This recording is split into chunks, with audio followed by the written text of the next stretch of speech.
Hello there and welcome to Dateline Abuja. I'm Kayla Megwa. Every year, the rainy season brings with it death and destruction in the nation's capital. This year, 18 people have died in the FCT from floods brought on by the heavy rains. Now, floods are a natural occurrence, but a lot of the carnage is man-made, at least according to the FCT authorities. We'll get to that shortly, but let's kick off by looking at just how much devastation the residents of the FCT have suffered as a result of flooding just this year.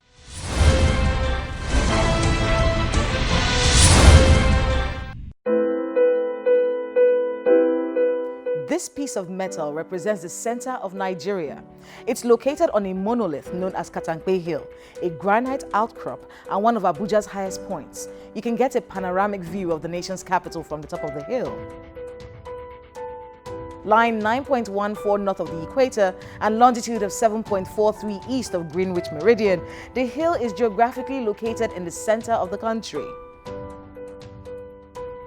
Unfortunately, there is nothing to depict that this is the center of the country other than this piece of metal.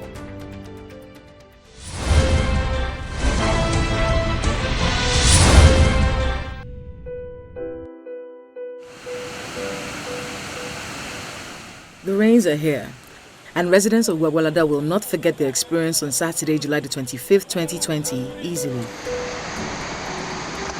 Gwagwalada Beach.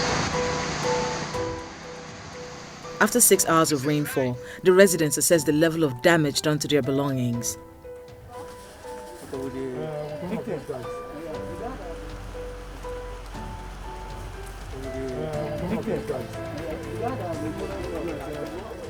When the rain started coming with a knowledge of what has been happening, we had to move our things from the house to our neighbor's house, this one behind me. So we move our things to the house here, the water started increasing. So we just felt maybe it's just a normal thing. Neighbors came and they were helping us due to the fact that it has happened before. So they're helping us to move our things so that we don't have any loss. Before we knew, the water just surged so very quickly, forcefully, and was pushing off things to the extent that to the height of the house, to the other side, it kept on destroying things at the house. So this has been a very terrible experience. Thing of such has never happened within this area. We that occupy this area knows where the limit of the flood. But this time around, we were confused. Nobody could get his properties out. Our documents, fridge, television, and so many other valuable things. Some their house collapsed, some, their properties were taken, and some even their documents. Like me, I have some documents I'm looking for that I have not seen. Gwagwalada is an ancient town located on the southeastern part of the Federal Capital Territory. It's located 75 kilometers away from the Federal Capital City. Most of the residents here are artisans and civil servants who are low-income earners. Saliu Ibrahim, a civil servant, is one of the victims of the latest flood disaster in the area. He started living here 7 years ago, and he got a taste of what the flood can do last year. This year, the situation only worsened.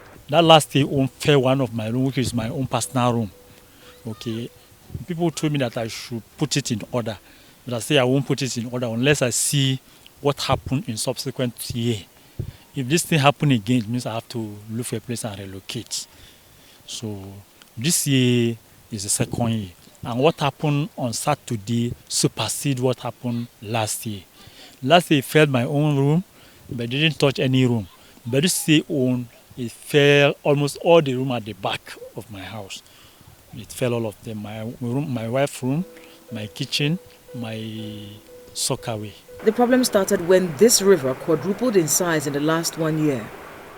The rain washed refuse and belongings from other parts of the town to this area, destroying homes and economic trees. When we come, the water just this small, the other side. Suddenly the thing begin to chop, so till it don't reach our house. Even now we don't even get where to live again. If you see our houses, everything don't fall down. Even this place where you see before na farm, I used to use a do garden all this economic tree. Now my husband I plant them here. But as the water started to come, it started destroying our houses. Chinedu Obonna was in his room when the rain started. In his late attempt to escape, he injured his leg. Now for fence, another neighbor house, I follow, carry my wife, my children, all my people where they my house now for another place. I jump, I break leg because of this river. According to the authorities, 5 deaths were recorded in Gwagwalada. The property is destroyed and the number of lives affected are still being collated. There's a culvert over there. It's likely it has been blocked or it was blocked, and so the water had to find its way above the road and then affected the house, our houses. We still want to educate people because this is just July. Today is July 26. We're still going to have more rainfall. We want the people to please clear all their drainages. Waterways should be cleared of waste, and people should move. People that are close to waterways like this should move. We don't want to lose more life. We don't want to lose people. In 2012, Nigeria witnessed her worst flood disaster. Gwagwalada was the only town that witnessed the disaster back then in the nation's capital. Before then, flood was not a common phenomenon in the FCT. But this has changed as residents now have to contend with floods almost every time there's a heavy downpour. In August of 2017, tragedy struck when a man and 2 of his children died while trying to drive out of one of the estates in Lokogoma, a suburb in the Federal Capital Territory. On Saturday, June 2nd, 2018, 6 people died when a flood overflew a culvert and took with it a Sienna bus with 4 passengers and a motorcycle with passengers in Kashi suburb. On August 2nd, 2019, a director at the FCT High Court died in a flood close to the Galadima roundabout.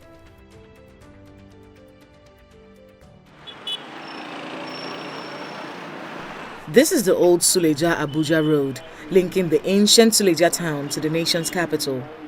This 10-kilometer road has existed before the nation's capital was moved to Abuja.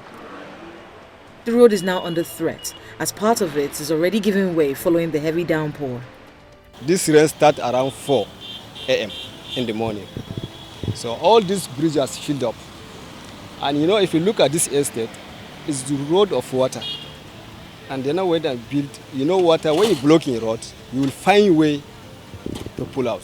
If you look at back here, even back of this filling station, water has pulled some houses. If you went there now, you see the work they are doing there. So we need help. And the help comes from government, but the government only alone cannot do. It came with community. This work did last year. The same thing what happened last year here. The bridge cut off totally last year. Now look at this year again. We even lost our boys for here. Some boys rent take them go. We never even see their dead body.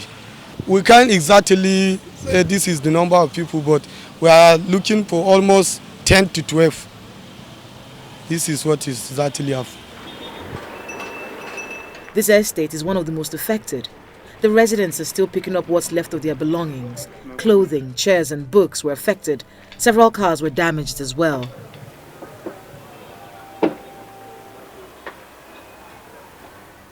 Almost for the past 4 years consecutively, almost every 25th, 26th, 27th July of almost every year, we used to have this kind of problem. Maybe probably the way the estate is being built, but I know the primary problem is the river we have beside us here is not properly channeled. And I know it is capital intensive, so we need government to come to our aid. Allow it to dry.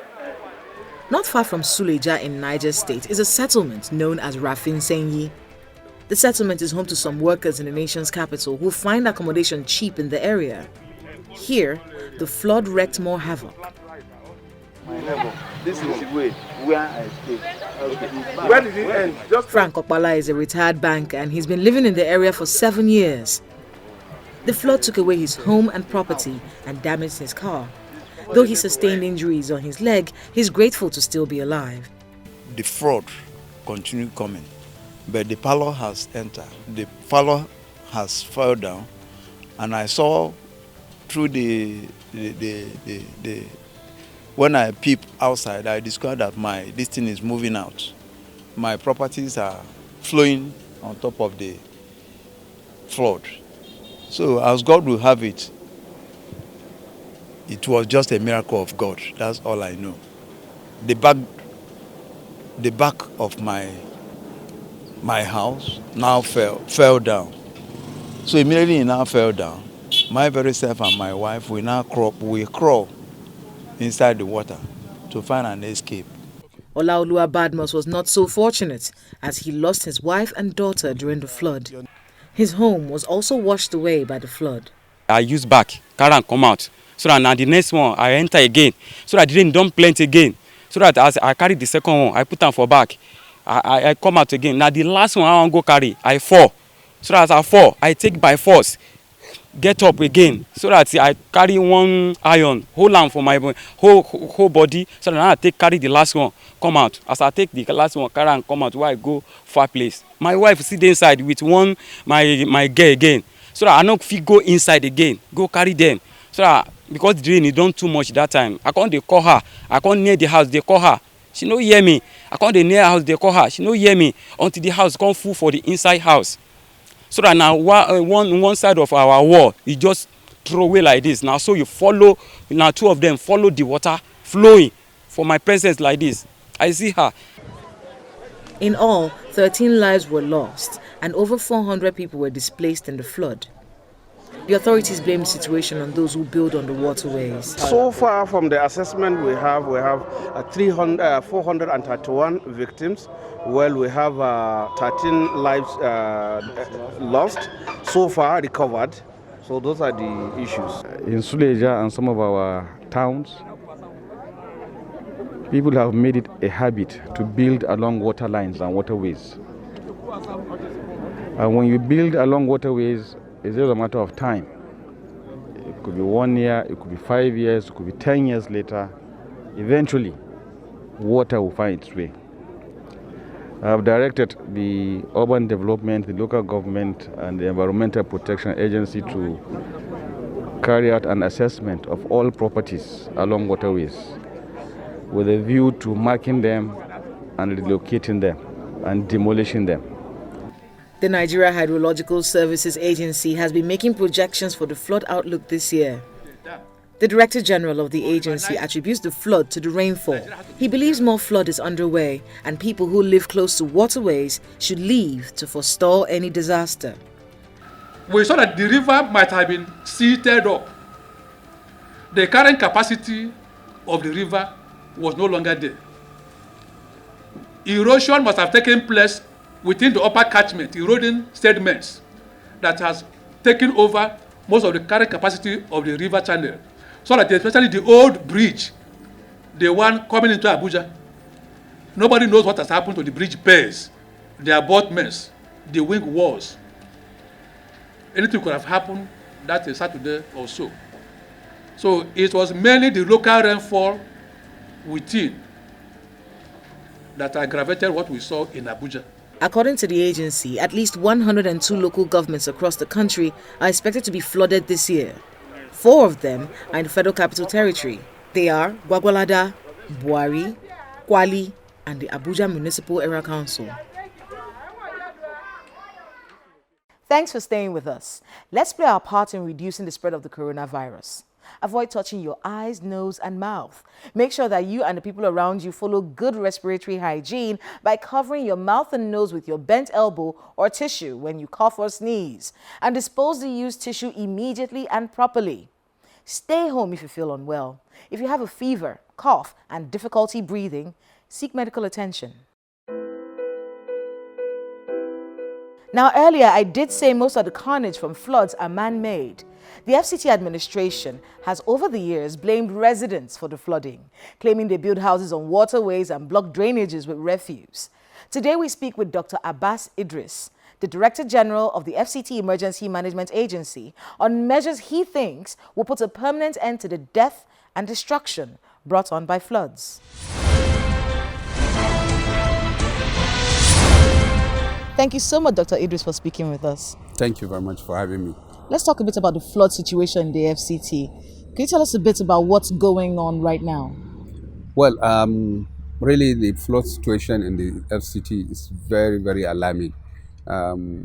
This is the beginning of the rainfall, and so far we have witnessed a lot of flooding that has even taken away the family of five. And before then, two people were also taken away with their own vehicles. So this is very, very serious for us at the beginning of the rainy season. And with the prediction, we have not seen anything yet. So we need to get prepared, both the responders and the residents of the FCT. That actually brings me to the next question. You know, we've seen so much death and destruction from Suleja, Gwagwalada, even parts of Kubwa. People all over the FCT have been complaining about the devastation that they've been feeling, you know, since the rains started and the floods, you know, came and took all of their businesses and their livelihoods away. What actions have you taken to tackle flooding? And the actions you've taken so far, do you think they're enough? You see, a lot of actions have been taken. If you can see, Lokogoma didn't flood, Galadima didn't flood. That is to show that action has been taken. And in so many areas, we have taken so much action. You see, by the time we are doing all those things, people will not see what we are doing. But the basic thing, the basic cause of this flooding is that people build on floodplains. I want to talk about the actions that you take, because I covered the flooding in Lokogoma last year. Yes. And you're saying there was no flooding there this year, and there was none at Galadimawa as well, which are hot spots for floods. What did you do in those places that made it different this year? Very good. In January this year, we carried out the entire assessment of the entire FCT, along with all the stakeholders. What I mean by stakeholders, those who are concerned in the city management. We went round to assess, to find out what was the cause of flood in 2019. And we discovered some places, some people built conscript the drainage. Some people have erected retention walls, extending their buildings to the, to the bank of the river. Some people have blocked the drainages and waterways. So we now had to identify those areas and directed all the responsible SDS to ensure that they clear those. But where we saw that initially the box culvert were so small, the Department of Engineering Services were asked to also expand. And then apart from that, we also channelized the river. The river going around, that is the Kabusa River that surrounds Lokogoma. So we channelized it, we expanded it and channelized the water to divert it to another way. And don't forget, Galadima roundabout is a hub for 8 districts where water discharges. So it is because of the construction that is going on that so many things, you know, the construction companies diverted some of the waterways to allow them have free access to their own construction. That was why we had to tell them that they have to open up the waterways so that it can flow. And that is why with the with the heavy downpour of few days back, we could not have anything at Galadimawa and Lokogoma. And we are hoping we are not going to have, because as I'm talking to you, the excavator is working on Kabusa River right now. You didn't talk to me about the infrastructure deficit, the one where roads get destroyed when there's a flood and no one fixes the roads afterwards. We saw that in Lokogoma, by the way, a few years ago, until some work started not too long ago. So talk to me about some of the places in the FCT that have, you know, been destroyed as a result of flooding, and work has been done to fix those places or not. All those places you are talking about are those places that are not supposed to be occupied by human beings at this particular Such time. as? Lokogoma. Lokogoma is supposed to be in the 3rd phase of the development of FCT. There is no engineering infrastructure, no site infrastructure, but just developers went ahead and sold the land. And that is why they sold everything as land. They don't have a place to say this is a flower bed, this is a place that you can have football for the children, this is where we can have groceries. Nothing. They sold everything. And this is a waterways, this is a floodplain. They sold everything. That's why we are having problems. We have to be clear. This is Lokogoma we're talking about. Lokogoma has over 30 Over 30 estates inside. And how many have we removed? How many houses have we removed last year? Over 250. Someone is definitely giving them the license to build Nobody these gives them things. the license to build. Go and check. Go and check. Nobody gave them the license to build. In fact, if you go around all the Kogoma, all the houses are marked. Go and check. All the houses are marked. So for the people who have bought houses in Lokogoma, they're so, I'm smiling because that place is filled with estates, over 36 the last time we counted. One there. I don't, personally. So anybody that has a land or a house there is illegal because there is no infrastructure there. Okay. All right, well, to wrap this up, tell us what they should be doing. People who are in the FCT listening to you right now, especially those in Lokogoma who are looking at their houses right now and wondering what's going to happen next. What should people be doing to protect themselves from flood disasters in the FCT? Well, basically, I advise before you even buy a land in the FCT, please take your time to go to Aegis and Lands Department to cross-check from the master plan. Every land in the FCT has its own use. Every land. And one step of it has its own purposes. So if it is on the flood plain, the master plan will show you so that you will be careful not to go. Not only buying a land, I advise residents of the FCT, even when you are renting an apartment, make sure you find out why this apartment was empty. Why is it that people that were there packed out? Have they left from Abuja to Lagos or from Abuja to Lokoja or where? Where did they change? You have to find out. You see, so most times people just go and check in, and then in the dry season, in the rainy season, they lost their lives or they lost their properties. So you have to check very well. You see, we have problems really with our own legal structure. Otherwise, immediately we cite this kind of obstructions, you can just pull out the building, but you have to follow what is called the due process and give notice. One notice allowed 21 days, and before 21 days, you will rush to the court and get an injunction that you should hold it on, and you will hold on for 21 years. And when you hold on for 21 years, water, when it comes, you won't say that there is an injunction, so let me just take this way without devastating anything. Thank you so much for speaking with us, sir. It's my pleasure. Thank you.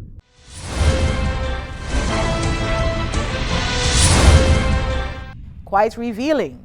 We would, however, like to hear from you, especially those of you who live in Lokogoma. Is the FCT administration really doing enough to protect residents from flood disasters? Or is the nation's capital plagued with unruly residents who are just reaping the harvest of the seeds they've sown? Let's know using the email address and Twitter handle on your screen. Feel free to watch any episode of the program on YouTube. And be sure to share anything happening within your locality with us. Thank you for watching. I'm